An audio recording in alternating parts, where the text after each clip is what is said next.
Shabbat Shalom, everybody. Rabbi Stephen here again, and thank you again for joining me for this week's Devar Torah. And this week we start the new book of BaMidbar, which means in the wilderness. You might be more familiar with the English name Numbers. So, why do they call this particular book, the fourth book of the Torah, Numbers? Because it starts off with a census. It starts off with Moshe Rabbeinu and Aharon, HaKohen Gadol, the head priest, being commanded by Hashem to count all the Israelites, the men. This is the men between the ages of 20 and 50. All right. So, how do we count? In Judaism, it is not proper to count, to take a head count. So when Saturday morning, when we're trying to figure out if we have a minyan or not, for us to go, let's see, 1, 2, 3, technically you're not supposed to do that. What they do is they take a half a shekel payment from each one of those men. And it's done for two reasons. First reason is for the upkeep of the temple or the tabernacle. It's to compensate the Kohanim, the priests, and Levites, the ministers, who do nothing but take charge of the tabernacle. Now, the Levites have another role, a couple of other roles, and we haven't really discussed this, but now's a good time.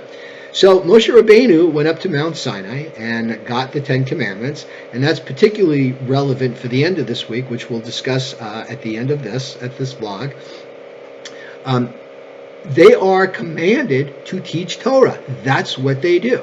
Now, it's interesting that in the Torah, we do not see any discussion about how and when and to whom and what type of classes are they. Do the Levites go out to the various villages? Do they go to each person? Do they say, hey, it's Saturday afternoon, we're going to do Shabbat, but in the meantime, while we're doing Shabbat, let's sit here and talk. They never discuss that, never. And come to think of it, in the Talmud, in my journeys through the Talmud, I don't know that I've ever seen a place where it said, okay, this is how often. This is really a more modern device of reading the Torah. This is something that was instituted in, I believe it was the 13th century by Maimonides, Rabbi Moses ben Maimon, who was a great Torah scholar. He was a doctor. I believe he was a Sephardic Jew. I believe he lived right around the coast, the northern coast of Africa, in Morocco, and then he ended up in Italy or something, or Spain. But he's the one that devised the schedule of the reading of the Torah, divided the Torah up into portions, and had us read every Saturday. And of course, it was Ezra way before him who suggested that Israelites should study Torah Saturday afternoon and study it Mondays and Thursdays. So through all of this, we now come to the modern program, if you will, of going through the Torah throughout the course of the year. Actually, when Maimonides first devised the schedule of the Torah reading, we were supposed to go through the Torah every 3 years.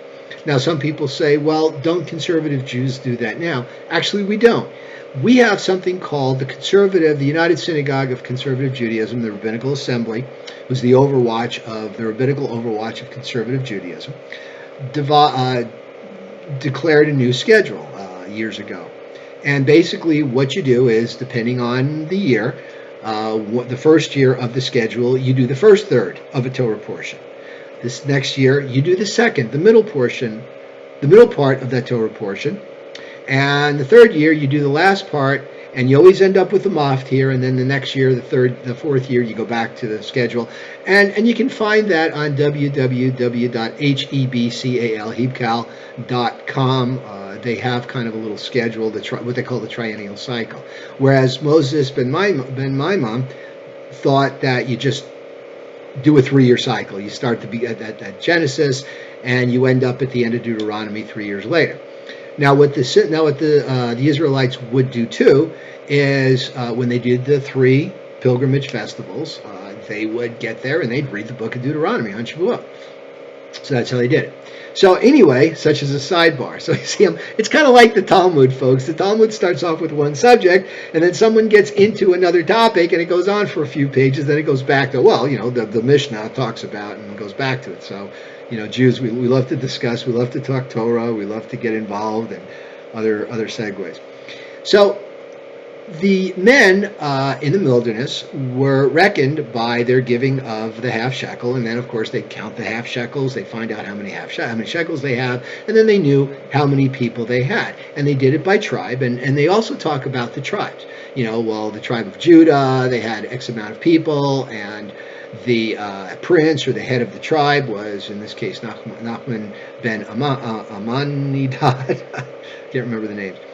And then they go on to the next tribe and talk about what their census was. And it's interesting, the Art Scroll Chumash, which is the Orthodox version, the commentary, they talk about some of the various names, how some of the names a lot of names ended in El, like my name, Shmuel. His name is God. El is, the power of Hashem. And you have other names like Michael, Raphael, those names that end in El. You also had names that ended in Shaddai, which is, enough, that Hashem is powerful enough to give us enough, gives us our daily needs, okay, Shaddai. Like Ammishaddai, that was a name too. So there were various names that ended in various roots that pertain to Hashem, because back in the wilderness, they were being taken care of by Hashem. They had the fire by night, the cloud by day to disguise them. They had the manna, they had the meat every now and then. So they wanted to honor Hashem by giving these certain names. Right? So one of the reasons, too, why 20 to 50? What other purpose did this serve besides supporting the religious aspect of what was going to become Judaism? Well, it was also sort of an atonement, because the men 20 to 50 are the ones that are going to go where? To war, when it was necessary, right?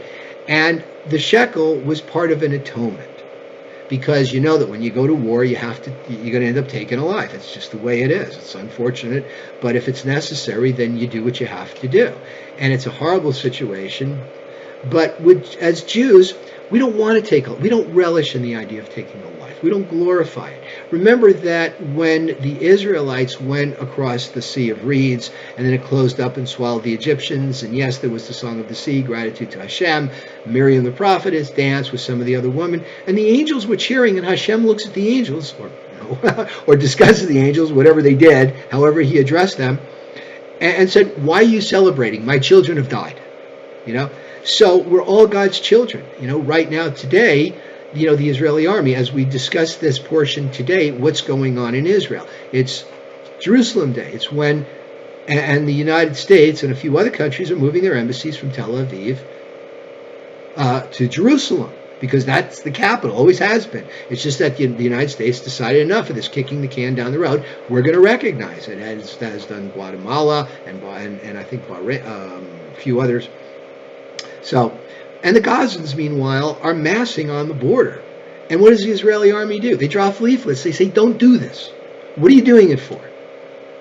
Why are you massing on our border? What do you hope to accomplish?" If you want to protest, fine. But you know what?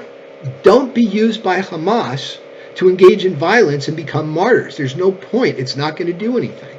Because it's just the way it is. And they're trying to tell them, stand your ground, stay where you're at, and don't intrude. So the Israeli army is trying to prevent any more violence and bloodshed.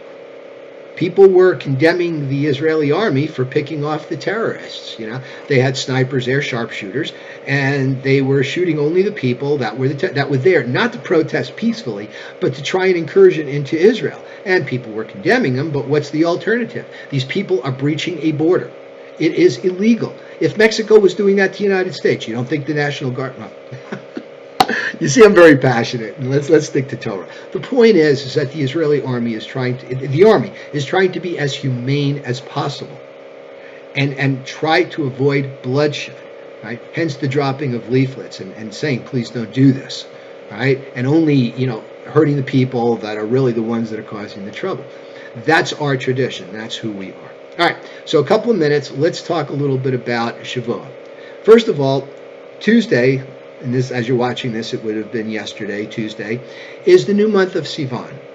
And typically Shavuot is like the 5th or the 6th of Sivan, of the month of Sivan. Now, how do we know when Shavuot is?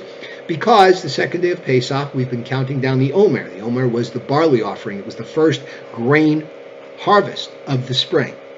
And it was meant to reflect the offering to, who else? The Kohanim, the temple. See how all this kind of fits together. And we count down 49 days of the Omer, 7 times 7, 7 weeks, right? 7 days is Shabbat, 7 weeks is Shavuot, 7 months is Tishrei, which is the spiritual new year in the fall.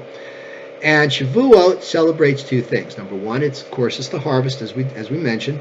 Number 2, it's when Moshe Rabbeinu came down with the Torah and gave it to and it wasn't just the 10 Commandments, it was the whole Torah, gave it to the Israelites. So the way we celebrate Shavuot is we eat dairy, we read from the book of Ruth, whither thou goest, I will go. This is a woman that just embraced Judaism and followed her mother-in-law and helped support her when they were destitute, and for her reward was to become an Israel, to marry into wealth, and she had a great family, and she gave birth to ultimately the dynasty that would become the House of David. And so what we do is we stay up most of the night, or we talk about Torah. Now, I'm not going to be there Saturday. I'm not going to be there Friday. Good luck to the kids. I know you can handle this. We've been practicing. I've got an agenda for you. Follow it. You'll be fine. It'll be great. I'm so proud of you. And you should be proud of yourselves for how far you've come this year.